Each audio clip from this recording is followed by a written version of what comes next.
Ideally जब भी हम भोजन करें, रात्रि का भी ऐसे आपने आखिरी भोजन किया 7:30-8 बजे, एक बार सोने से पहले हल्का सा ब्रश करके कुल्ला कर ले और अपना ऑयल पुलिंग, जिसको हम गंडूश बोलते हैं, नारियल तेल आता है पतंजलि का, वर्जिन कोकोनट ऑयल, अगेन एक ढक्कन लिया, आपने मुंह में डाला और 10 से 15 मिनट एक्सरसाइज के तौर पे कर लिया। अपने जबड़ों को मजबूत कर रहे हैं, गर्दन की मसल्स को अच्छा रख रहे हैं, फेस पे ग्लो ला रहे हैं, और अपने दांतों से लिंक जितनी शरीर के अंदर बीमारियां, हार्ट डिसीज, वो भी इन्फेक्शन, उससे भी हम शरीर को बचा रहे हैं ऑयल पुलिंग के द्वारा, सिर्फ गंडूश के द्वारा।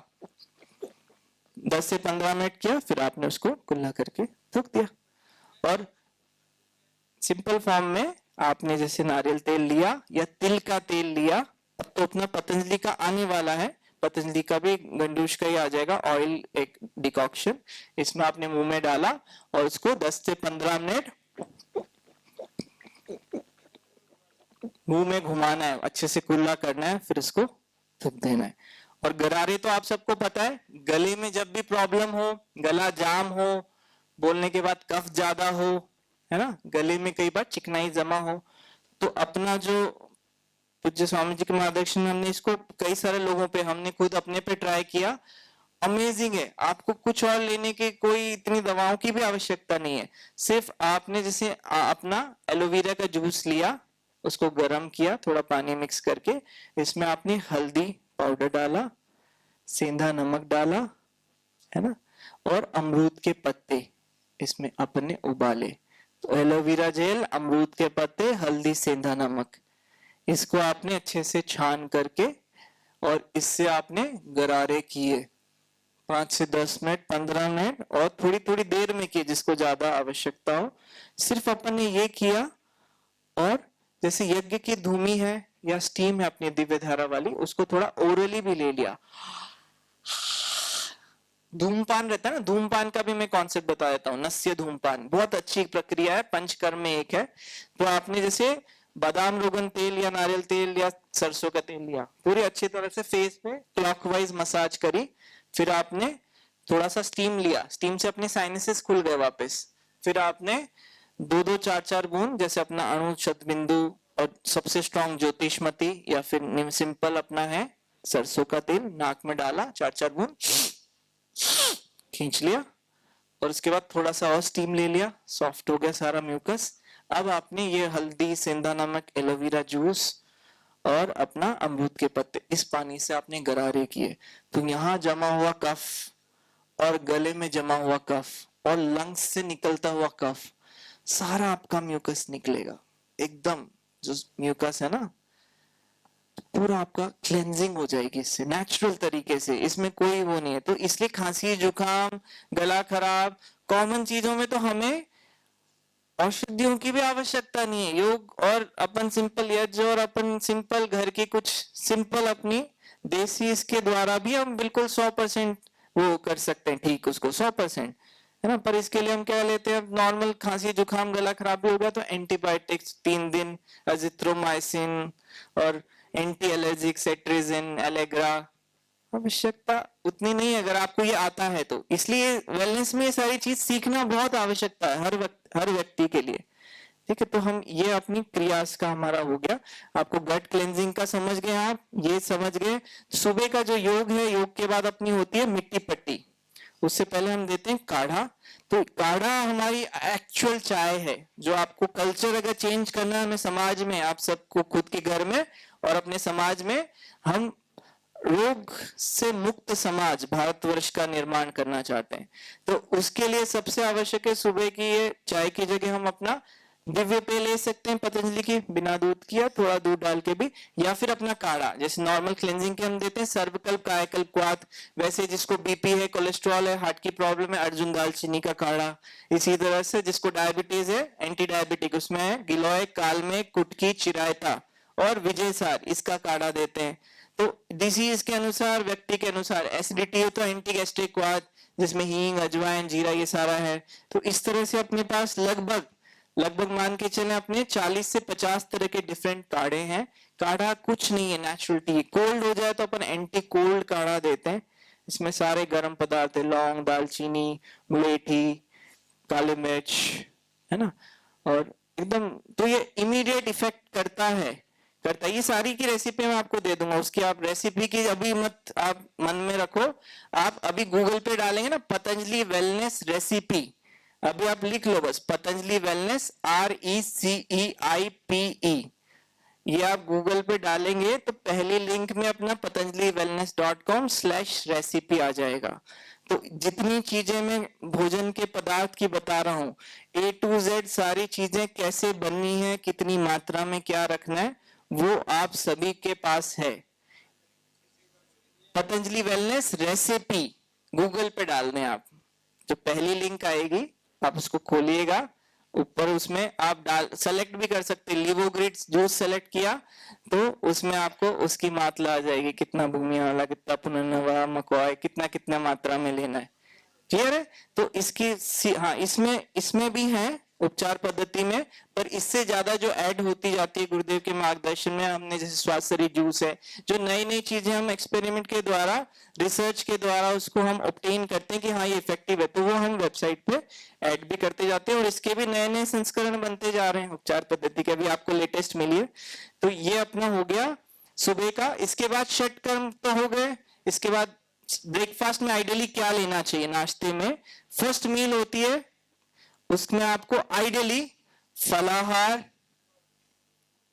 ड्राई फ्रूट सबसे जरूरी है जो ले सकते हैं, जो भी नहीं तो स्प्राउट्स हो गए अपने उगे हुए, मूंग, मेथी, मोठ, अल्फाल्फा सीड्स, तिल के बीज, स्प्राउटेड। जिसको वात प्रकृति, उसको थोड़ा स्टीम कर लो, बॉईल कर लो। जिसको बहुत ज्यादा कमजोरी है, नहीं चबा सकते, तो उसको ग्राइंड करके उसका हल्का सा थोड़े तवे पे सरसों तेल डला के उसका चीला बना लें, हल्का सा उसको पका लें। Naturally sprouts, protein, vitamin, minerals, fibre, moisture, water, सारी चीजें हैं। ड्राई फ्रूट्स अगेन, अखरोट, जैसे 2 अखरोट लिया, कुछ नहीं, उसमें ओमेगा सारे मिल गए, हेल्दी फैटी एसिड्स मिल गए आपको। बादाम, विटामिन ई, विटामिन ए और ओमेगा बादाम। इसी तरह से अंजीर, मुनक्का, द्राक्ष, खजूर, एक एक 2-2 पीसीस के भी, थोड़ा भीगा हुआ रात भर, ठंड में थोड़ा ड्राई भी चल जाएगा। अखरोट बादाम भिगो के ले सकते हैं। रात के समय 1-2 दाने पिस्ता के ले लिए, उसमें मेलेटोनिन होता है तो नींद भी अच्छी आती है। ठीक है, तो ये नाश्ता का हो गया। और फिर फल ले सकते हैं आप। कुछ अन्न खाना ही है तो हल्का अन्न ले लें, बहुत हल्का, जैसे ओट्स है अपना, पतंजलि का ओट्स आता है वेजिटेबल, पतंजलि का जौ का दलिया आता है, किडनी वालों के लिए अमृत के समान है वो, है ना। और जिसको पाचन संबंधित समस्या है, एसिडिटी, गैस्ट्राइटिस है, जौ का दलिया, तो इस प्रकार से हम अपना ले सकते हैं। ठीक, और वेजिटेबल जूस जो हम देते हैं, ये भी again Livogrit juice, skin juice, जिसको जो बीमारी है, लिवर की प्रॉब्लम, पाचन की, लिवोग्रिड हो गया, स्किन का जूस हो गया। ABC ट्रिपल TG जो हम कॉमनली देते हैं हेल्दी इंडिविजुअल को, amla, beetroot, carrot, tomato, turnip, turmeric, ginger juice, ये भी आपको मिल जाएगा ABC ट्रिपल TG। आई ग्रिड जूस, तो ये आपके शरीर के अनुसार। कॉकटेल जूस, वेजिटेबल जूस जो है, जिसको BP है या शुगर है या नॉर्मल आंतों की सफाई है, न्यूट्रिशन चाहिए, तो डिफरेंट प्रकार के। लंच में फिर दिन में आप थोड़ा एक आध चाहिए तो जो दूध लेता है ले सकते हैं दूध, अदरवाइज लंच में आप 1 से 1:30 बजे 2 बजे अपना 1-2 चपाती, अलग अलग अन्न यूज करें मौसम के अनुसार। सर्दी है तो बाजरा, रागी, ज्वार, गर्मी है तो जौ, और ये मौसम में कुट्टू, सिंघाड़ा, अलग अलग जो अपने जहां उग रहा है। रागी महाराष्ट्र में आपकी नचनी बहुत होती है, तो बहुत रिच है वो आयरन, कैल्शियम, मिनरल्स में, अल्कलाइन है, और वात रोगों में बहुत फायदा देती है रागी, तो वो आप यूज कर सकते हैं। तो हमारे यहाँ हर तरह की रोटियां भी लगभग हमारे यहाँ 15 तरह की बनती हैं, रागी की, बाजरे की, रागी बाजरे की, कुट्टू सिंघाड़े की, थायराइड वालों के लिए, ऐसे डायबिटीज के लिए 16 अनाज की रोटी बनती है। तो हर व्यक्ति और बीमारी के अनुसार, और बताया भी जाता है घर जाके कि आपके अनुसार आपके लिए क्या बेस्ट है। और बहुत सारी बीमारियों में आजकल हम गेहूं को अवॉइड करने के लिए कहते हैं, क्योंकि ग्लूटेन और जेनेटिकली मॉडिफिकेशंस में काफी ज्यादा किए गए हैं।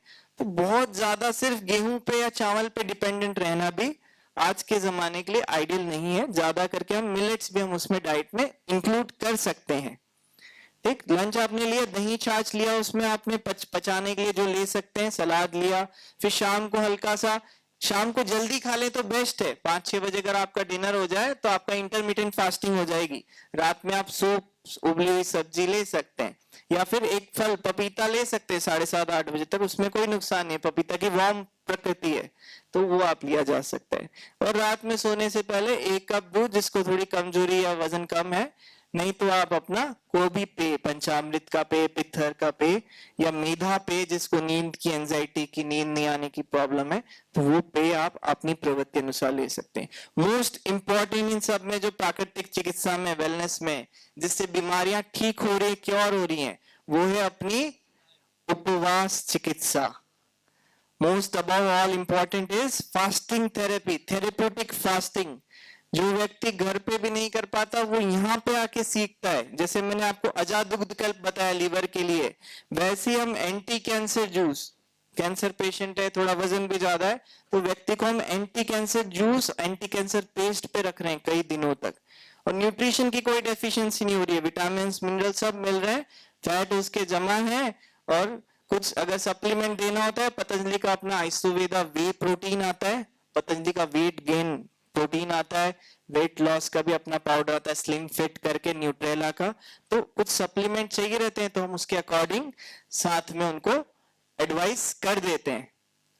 B3 B12 कर देते हैं अपने, पतंजलि का ओमेगा 3679 का कैप्सूल होता है, हार्ट के लिए अच्छा है, ट्राइग्लिसराइड जिसको कम करना है, हार्ट पेशेंट्स, है ना। अपने अब हर तरह की एडवांस और साइंटिफिकली प्रूवन और 100% इफेक्टिव मेडिसिन है। बट मेडिसिन जब इफेक्ट करती है अपना, जब आप डाइट, लाइफस्टाइल, योग, ये तीनों आप 100% यज्ञ, ये आप रूटीन में रेगुलर कर रहे हैं, तब हमारी जो ये डाइट है इसका शरीर में, eat your food as medicine, medicine as food. तो अगर आप खाना ही दवा की औषध के रूप में खा लेंगे तो कभी आपको जीवन में दवा ही खाने की आवश्यकता नहीं होगी।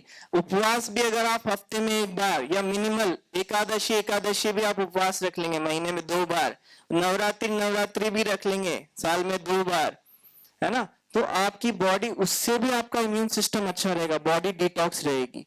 और ये प्रैक्टिकली हम सब, अभी मैं भी लगभग, हम लोग अभी ट्रायल कर रहे हैं उपवास का, सबसे बड़ा पूज्य गुरुदेव के मार्गदर्शन में हम रिसर्च कर रहे हैं। अभी अपने पतंजलि में लगभग 37 स्टाफ हम लोगों ने सिर्फ पानी पे हम लोग 9 दिन नवरात्रि के रह रहे हैं, है ना। उसमें मेडिकेटेड वाटर, जैसे अपना पित्तहर मैं ले रहा हूँ, पंचामृत का पानी और सौंफ का पानी, वो बोतल में भर लेते हैं बस दिन भर उस पे, और दिन में नींबू पानी सुबह 1 ले लिया, तो उसके अकॉर्डिंग कार्ड में हमने बना रखा है। और सिंपल सा GH पैक या एक एक्टिविटी हम कर रहे हैं, तो हमने 3 ग्रुप बनाए हैं इसमें, आप सब भी समझने के लिए मैं आपको बता रहा हूँ। एक ग्रुप में हमने रखे हैं, सारे ब्लड टेस्ट किए हैं, पैरामीटर्स, हाइट, वेट लिया हमने, बॉडी मास इंडेक्स सारे इंचेस लिए हैं, है ना, और मशीन से हमने आर्म स्ट्रेंथ और उसका बॉडी कंपोजिशन एनालाइजर, ये भी हमने टेस्ट रखे हैं। सारे टेस्ट हमने प्री असेसमेंट किए। अब नवरात्रि के बाद दशहरे या एकादशी के दिन वापस इसको सब स्टाफ का करेंगे। तो एक ग्रुप पूरा उपवास कर रहा है, दूसरा ग्रुप जो नॉर्मल नवरात्रि जो अपने हिंदुस्तान में कर की जाती है, कैसे अन्न नहीं खाते हैं लोग, कई सारे लोग इस तरह से। तो सेकेंड ग्रुप जो है वो भी हमारा स्टाफ है, डॉक्टर्स हैं, उसमें ज्यादातर लोग सिर्फ फलाहार और लिक्विड डाइट ले रहे हैं, अन्न नहीं ले रहे हैं, कुछ भी दालें या फिर अन्न नहीं ले रहे हैं। सेकेंड ग्रुप ये है, इसमें भी हमारे पास 30-35 लोग अभी हैं, 35 के जिसमें ज्यादा है, 40 के आसपास है। तीसरा ग्रुप हम कर रहे हैं जो रोगी, जो अपने स्वास्थ्य साधक हैं, जो मोटापे के लिए आए, उनको हमने पूरा 9 दिन या तो जूस पे या फिर अपना लेमन मेथी, सौंफ मेथी वाटर, इस प्रकार से उनके स्पेसिफिक रखा हुआ है। तो ये 3 ग्रुप है, हमारा डेटा 30-30-30 का टारगेट है। तो प्री एंड पोस्ट असेसमेंट में हम इससे ये प्रूफ करना चाह रहे हैं कि कैसे थेरेप्यूटिक इंटेंशनल फास्टिंग, मतलब होता है उपवास, फास्टिंग इज ऑलवेज इंटेंशनल। मैं चाहता हूं कि मेरा शरीर का शुद्धिकरण हो, मेरा वजन कम हो या फैट जो एक्सेसिव है या गंदगी निकले शरीर से, for a particular period of time. तो हमने इसमें टाइम रखा है 9 दिन। अब कोई 9वें दिन तक नहीं कर पाएगा तो 8वें दिन हम उसको फलाहार पे ले आएंगे, 8वें-9वें दिन। तो ये डेली हम उसका असेसमेंट कर रहे हैं। टंग की कोटिंग, जीवान के ऊपर व्हाइट कोटिंग होती है, वो भी धीरे धीरे उपवास में कम होती है, मतलब बॉडी से टॉक्सिन्स निकल रहे हैं। चारों चैनल आते हैं, यूरिन, दूसरा चैनल था किडनी फिल्टर कर रही है यूरिन, 24 घंटे खून को छान रही है। तीसरा चैनल था अपना स्किन पसीने के द्वारा, तो पसीने में सीबम और स्वेट में अपने सारा सॉल्ट सब गंदगी निकल रही है, इसलिए अपना स्वेदन स्टीम बाथ बहुत जरूरी है। चौथा चैनल था अपना लंग्स, फेफड़े, जो कि प्राणायाम से हम डिटॉक्स कर रहे हैं। सिर्फ सांस का एक्सचेंज नहीं हो रहा है लंग्स से, इंस्पिरेशन एक्सपिरेशन में आप सोच रहे हैं हम एयर ले रहे हैं, कार्बन डाइऑक्साइड छोड़ रहे हैं, सिर्फ ये नहीं हो रहा है, वाटर ड्रॉपलेट्स के साथ एक्स्ट्रा इंफ्लेमेटरी पार्टिकल्स, मॉलिक्यूल्स, गंदगी वो भी शरीर से निकल रही है। तो इसके लिए हम नस्य स्टीम इनहेलेशन, यज्ञ की धूम, इससे जो ट्रीटमेंट कर रहे हैं, इससे हम लंग्स को भी एनहांस कर रहे हैं, इसके फंक्शंस को, ताकि पूरा 100% और lung capacity is vital energy. आपके लंग 100% है तो आपके शरीर की एनर्जी लेवल, ऑक्सीजन लेवल 100% है, तो मेटाबॉलिज्म अच्छा है। तो लंग कैपेसिटी इज ऑल्सो की डिनोटर of your strength of the body. इस पे भी हम कर रहे हैं। तो ये सब करने का उद्देश्य ये है कि कैसे हम नॉर्मल व्यक्ति, आप लोग हैं नॉर्मल एक घर परिवार के साथ, तो इस स्टडी का एक उद्देश्य ये भी, क्योंकि जितने लोग इसमें एनरोल हैं सब वर्किंग है, अपने पतंजलि वेलनेस फेज 2 में सब सुबह से शाम के अपनी 10-12 घंटे की सेवा भी दे रहे हैं, साथ में उपवास कर रहे हैं, साथ में अपना सुबह शाम का अपना योग प्राणायाम का अपना खुद की प्रैक्टिस भी कर रहे हैं। तो इसके द्वारा क्या चेंजेस आ रहे हैं ये हम देख करके इसको प्रूव करना चाह रहे हैं। ठीक है, तो अभी मैं इस समय थोड़ा अधिक ही ले लिया, तो इसको यहाँ क्लोज करके quick and precise question, personal नहीं, जनरली जो प्रश्न है वो आप आके मेरे से आगे आके पूछ लें, ताकि पीछे की व्यवस्था ना गड़बड़ हो। बैठ करके आप बताएं। आपने जो बताया कि शंख प्रक्षालन जी और एनिमा, हाँ, कोलोन थेरेपी बताया मैंने। तो इसमें बेस्ट क्या है? क्योंकि देखो मेरा ऐसा कहना है कि जैसा कोई भी प्रेशर हाँ। हम देते हैं तो ऊपर से देना चाहिए, नीचे से नहीं। जी। एनिमा में हम प्रेशर नीचे से देते हैं। हाँ। और आते जैसा नीचे से जब एनस पोर्शन से पानी तो हाथों में पानी जाने की वजह से जी थोड़ा सा प्रॉब्लम भी आ सकती है आगे चल के। ऐसा नहीं है, देखिए इस पे सारा हाँ आगे चलकर ऐसा प्रॉब्लम आ सकती है, पूरा सुन लीजिए। और जब हम शंख प्रक्षालन अगर करें, हाँ, एनिमा से कभी चल के उसके आदत भी लग सकती है, लेकिन शंख प्रक्षालन अगर करे तो वो ऊपर से प्रेशर आ जाता है। और देखिए शंख प्रक्षालन बेशक नेचुरल है और 100% करना ही चाहिए, नेचुरल तरीका यही है, पर किसी को डाइट और लाइफस्टाइल के कारण शंख प्रक्षालन से भी वो हो रहा है कि थोड़े दिन में गैस, कब्जी, एसिडिटी बन रही है, तो एनीमा भी सपोर्टिवली नेचुरल ही है, काफी इस पे स्टडी हुई है, कभी कभी करने में कोई दिक्कत नहीं आती है, बहुत कम मात्रा में, बहुत नेचुरली, बहुत कम प्रेशर से दे रहे हैं हम। इसमें प्रेशर से एनीमा नहीं दे रहे हैं, सिर्फ खोला है तो मिनिमल प्रेशर से नेचुरली एब्जॉर्ब हो रहा है, जैसे ऊपर से पानी पी रहे हैं उसी प्रकार से नीचे से आप जल ले रहे हैं, तो इसमें कोई दिक्कत नहीं है, it's completely safe and natural. और अपने यहाँ पे रेटिना का ये होता है क्या? रेटिना, हाँ, आईज के सारे थेरेपी में, इवन जो, हाँ जी, आंखों की जो ऐसी बीमारियां जिसमें पूरा अंधापन आ गया है, उसमें भी लोगों ने देखा है अपने रॉड्स एंड कोन सेल्स आंखों के रीजनरेट होते हुए हमने देखा है। बिल्कुल बिल्कुल। Hello sir, ji. my mother is having disc proliferation in L5 phase 1 and disc is on left side, it is a little bit sequestrated basically. Sciatica is present. Yeah, now she is having pain, she is doing daily activity, she is diabetic, pain in only no AD वाले area में थोड़ा सा है हल्का सा, so visited to neurologist also and advised for the operation basically, but she is diabetic so we are ये avoiding सबसे commonest problem है, कमर की नसों का दबाव, उम्र के साथ डीजनरेशन और उसके कारण स्पॉन्डिलोसिस या लिस्थेसिस, कमर में सियाटिक नर्व का कंप्रेशन, लेफ्ट पैर या राइट पैर में सुन्न होना, दर्द होना, चल नहीं पाना, सबसे कॉमनेस्ट प्रॉब्लम है भारत में। वात रोगों में नंबर 1 रहता है, फीमेल में ज्यादा रहता है, मेल्स में भी इक्वली रहता है। तो इसका सबसे अच्छा समाधान वेलनेस में ही है। घर पे तो आप थोड़ा बहुत फिजियोथेरेपी करा सकते हैं। Actually, I am dentist doctor. My wife is physiotherapist. Okay. Still, she can't correct it. कटी बस्ती अपनी आयुर्वेद में है, कटी बस्ती, कटी पिच्छू, कटी उपना कमर के लिए, क्योंकि जंक्शन यहाँ पे है जहाँ पे डिजेनरेटिव चेंजेस है, जहाँ पे डिस्क बल्ज और कंप्रेशन है। तो इसके लिए फिर अपन एक फिजियोथेरेपी और ये करा लिया, फिर आप वेलनेस में एक बार लेके आए 7-10 दिन में ही, जब हम श्रृंगी करते हैं, जब हम एक्यूपंक्चर करते हैं, जब हम कपिंग थेरेपी, जब हम वात मोक्षण करते हैं, जब हम स्पाइनल स्प्रे देते हैं, जब हम इमर्जन बाथ देते हैं, जब हम पिरानिल लेप लगाते हैं, लगभग सिर्फ जो साइटिका या बैक पेन स्पॉन्डिलोटिक, इसके लिए 20 से 25 तरह की लीच थेरेपी और अग्निकर्मा डिफरेंट थेरेपी करते हैं। डेफिनेटली जो डिजेनरेटिव चेंजेस तो हैं उसको रिवर्स करने में टाइम लगेगा, पर pain relief, stiffness relief, D3 B12 maintenance के साथ अगर ये करते हैं तो डेफिनेटली उसमें आराम आता है चलने में। और धीरे धीरे अगर पेशेंट वो योग कर रहा है, जो अपना बैक पेन का प्रोटोकॉल है आसन का, जो उनको स्पेसिफिक एडवाइस है, प्लस आपके फिजियोथेरेपी जो एक्सरसाइजेज है, back strengthening exercise, Actually, we can't do any exercise. We're not forward bending also, not extension definitely also. आप अभी ना उनको वेलनेस में लेकर आए 7 दिन So का। I would like to ask from you how much time it may take and it is curable or देखिए not. लगभग 15 से 21 दिन आप मान के चलें, पर उसके जरूरत के अनुसार उसको हम कम ज्यादा रखेंगे, पर 15 दिन तो आप मान के ही चलें।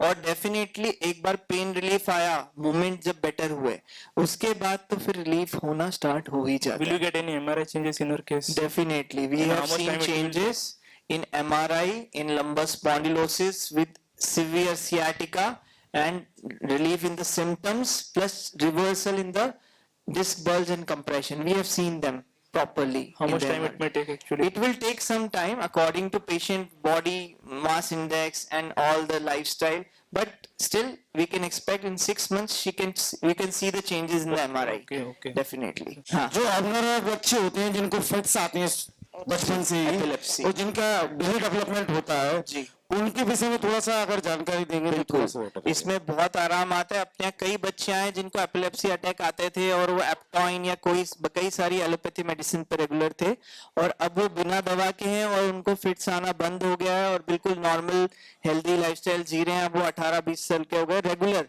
तो अपना जो पंचकर्म की क्रिया है, जो शिरोधारा है, शिरोपिच्चू है, नस्य है, ये भी हेल्प करता है। और मेन प्राणायाम, ओमकार, भ्रामरी, अनुलोम विलोम, और उसके साथ साथ जो है इवन डिलेड डेवलपमेंट को, मतलब मेंटल ग्रोथ को भी हेल्प करता है। साथ साथ जो अपनी दवाएं हैं अकॉर्डिंग टू दी जाती है, मेधावटी, मेमोरीग्रेड, ये सारी तो डेफिनेटली, और न्यूरोग्रिड गोल्ड, इम्यूनोग्रिड, ये हेल्प करती है अपने न्यूरॉन्स में अपने चेंजेस हेल्दी लाने में। डेफिनेटली, सो डेफिनेटली आप उनको एक बार जो इन समस्या, जो क्रॉनिक प्रॉब्लम है ना, तो 7 दिन के लिए आप अपने पतंजलि वेलनेस में आ जाएं। यहाँ आ जाए, नहीं आ पाए तो आपके नियरेस्ट जहां पर है एक बार वेलनेस में स्टार्ट करें। जब लंबा रुकना है तो डेफिनेटली हरिद्वार या योगग्राम आना उचित रहता है, तो उसमें चेंजेस आने स्टार्ट हो जाते हैं। इवन MRI में हमने देखा है बच्चों को जो कई सारे डॉट्स आ जाते हैं कई बार, जिसको डिलेड या प्रेगनेंसी डिलीवरी के टाइम उनकी नस दब जाती है, तो उसमें जो चेंजेस थे वो भी हमने रिवर्स होते हुए बिल्कुल देखे हैं कि MRI में पहले से बेटर हुए हैं। होती है सारी चीजें, तो क्योंकि बॉडी ग्रो कर रही है ना, मान लीजिए किसी के एक पैच आ गया, लीजन आ गया, तो वो भी समय के साथ नेचुरली घुल जाता है। मेटाबॉलिज्म अच्छा हो, बच्चा प्राणायाम कर रहा है, हम थेरेपी दे रहे हैं, उसके स्पेसिफिक डाइट दे रहे हैं, उसके स्पेसिफिक औषधि दे रहे हैं, उसके स्पेसिफिक हम यज्ञ चिकित्सा दे रहे हैं, मेदेष्टि से, प्राणेष्टि से हम उसमें यज्ञ कर रहे हैं। डेफिनेटली इंप्रूवमेंट होता ही है। साथ में एक्यूप्रेशर थोड़ा जो उसको स्पेसिफिक बताया, ये ठीक है, इसकी चिंता न करें। एपिलेप्सी में 100% तक रिजल्ट है, बस एक बार उसको लाके वो एक रूटीन लाइफस्टाइल जो है वो उस एज में स्टार्ट की जाए बस। जी डॉक्टर जी, ओम जी ओम। जी, मैं दमोह से मेरे परिवार में थोड़ी सी समस्या है, जरूरत से ज्यादा हाइजीन मेंटेन करने की, बार बार हाथों को धोना, या कोई भी व्यक्ति आ जाए थोड़ा छोटा छोटा, OCD है आपके, हाँ। जेनेटिक है वो, हाँ। Obsessive compulsive disorder. तो उसके लिए कुछ अपना नेचुरोपैथी में या अपना निरामय वेलनेस में कुछ- अगेन आप वेलनेस में आते हैं, OCD वाले हमारे कई पेशेंट आते हैं जिनको हाथ धोने की, बार बार ताला लगाने की, एक ही चीज को कई बार रिपीट करने की, एक साइकोलॉजिकल डिसऑर्डर है और जेनेटिकली हो सकता है, इसमें कोई बुरी बात नहीं है। बट डेफिनेटली इसमें जो ऑब्सेशन है वो रिडक्शन हमने देखा है over the period of time. साल 2 साल 3 साल अगर आपको जो स्पेसिफिक जो योगा प्रोटोकॉल दिया है योग थेरेपी यज्ञ थेरेपी का, अगर आप वो फॉलो कर रहे हैं तो आपके मेंटल चेंजेस 100% हो रहे हैं। और जो ऑब्सेशन है, अरे मेरे हाथ में कीटाणु लग गए, बार बार मैं धोने जाऊं, वो पता है व्यक्ति को, फिर भी वो छोड़ नहीं पाता। तो इसमें भी हमने रिवर्सल देखा है कि जो 20 बार हाथ धोता था वो 1 बार 2 बार धो के जितना आवश्यक है, और उसकी इच्छा नहीं हो रही है, प्रबल इच्छा कि मैं जाके फिर टच करके किसी को हाथ धो लूं। वेलनेस सेंटर में लेके आए। हाँ, एक बार लेकर आए, फिर जो स्पेसिफिक लाइफस्टाइल है कि उसको आपको फॉलो करना है। जी, जल्दी जल्दी पूछ लें। बहुत प्रणाम। संक्षिप्त में, अत्यंत संक्षिप्त Like में। you said here at Wellness Center, like regarding the diabetes and hypertension, you said, so this can be managed or this can be cured. It can be reversed, and it can be 100% reversed. That I can say that you become normal in your normal blood pressure, in your normal blood glucose level, without any external medicine, maybe Ayurveda or modern medicine, and just by the lifestyle, because this is a lifestyle disorder.